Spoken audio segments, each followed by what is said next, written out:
Hey guys, Sean C. Phillips here. Welcome to my review of The Life of Pi. I saw the 3D version. I just got back. I wanted to see this on Friday, but because of Black Friday, it was like jammed, and I drove around and around and around and couldn't get to it. But the movie's directed by Ang Lee, who did movies like Brokeback Mountain, which I really did like. You know, a lot of people give that movie crap. The Ice Storm, which is my personal favorite of his. Eliza Wood was in that, really good in that movie. Christina Ricci was in that. That's one if you guys haven't seen, really would recommend that one.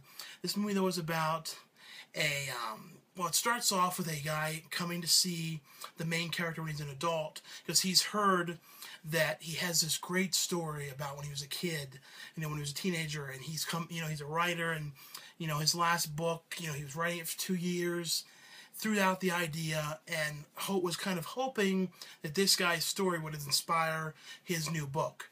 And he goes to see him, to hear his story. And the story is basically about, what he went through when he was a teenager, and, how he ended up out in the ocean on a boat with a tiger. And the idea basically, the movie basically is, this kid lives in India with his family. They own a really great zoo with like all these different kinds of animals. The opening to this movie was amazing. These are some of the best animal footage I've ever seen. And they kind of got the animals to like look at the camera a couple of times, and I don't know, just what they had the animals do in the opening credits was, it's not the kind of stuff you always see. And I really thought it was a great opening with the music. I don't know, it's just, if you don't like that, you don't like animals. Like, you could not like that sequence. It was so cool. And basically, though, the family has to move and sell off all the animals because something happened. So they end up transporting all the animals on this gigantic cargo ship. And at night there's a storm. The ship, capsizes and sinks.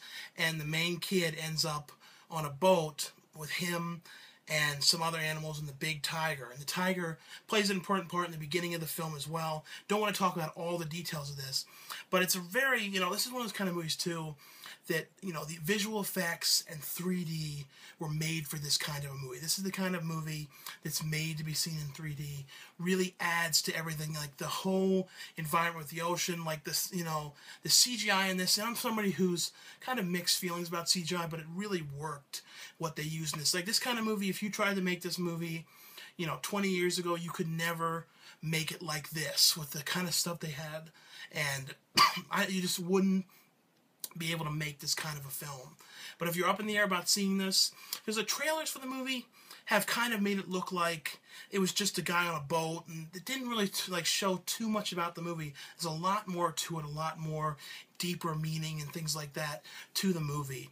So I really thought this was a great movie about, him trying to survive out on the boat, and the amount of time that he's stuck out on this boat is amazing, and the kind of things they go through, and, the difficulties out there, and trying to get food and trying to, be safe from this lion at the same time, all the kind of things going on.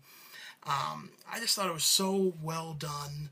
Really enjoyed it. It's one of those kind of ones, a little bit like Bicentennial Man, where there's like a couple like sad sequences.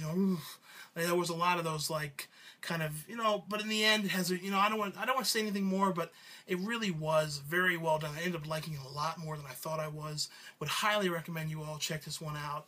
Definitely see this one in 3D. This, like I said, this is the kind of movie that's made to be seen in, 3D. It's everything about the things that are coming. And it's not like things flying out. It's like the whole movie, just the depth and everything that is added to this. But all in all, though, I would definitely check this one out. Really thought it was a well-done movie. I really liked Ang Lee's films. I didn't care for the Hulk. Like, it was okay. But like I said, his best ones are Brokeback Mountain, Ice Storm, and then this one. But anyway, though, thanks a lot for watching, for subscribing. I'll have my new DVD update up sometime mid to late next week, just sort of watching through stuff. But anyway, though, I'll see you guys later.